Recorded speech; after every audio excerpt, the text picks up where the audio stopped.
সিরিয়ার স্বৈরশাসক president Bashar আল আসাদ দেশ ছেড়ে পালিয়েছেন এবং সিরিয়া এখন মুক্ত বলে ঘোষণা করেছে দেশটির বিদ্রোহীরা।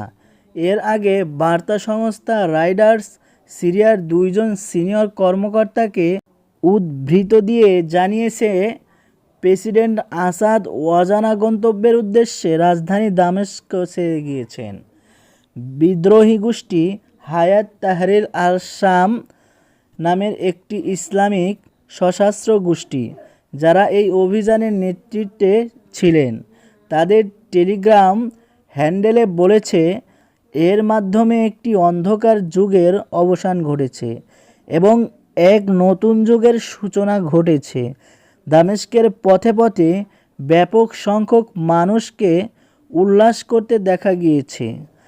বিদ্রোহীরা বলেছে, আসাদ সরকারের নিপীড়নের শিকার শত শত মানুষ, যারা কারাবন্দী ও ঘর ছেড়ে পালিয়েছিলেন, তারা এখন নিশ্চিন্তে বাড়িতে ফিরতে পারবেন।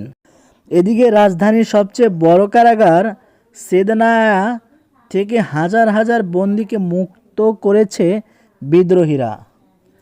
সিরিয়া বিভিন্ন শহর থেকে হিজবুল্লাহ বাহিনী তাদের সৈন্য প্রত্যাহার করেছে।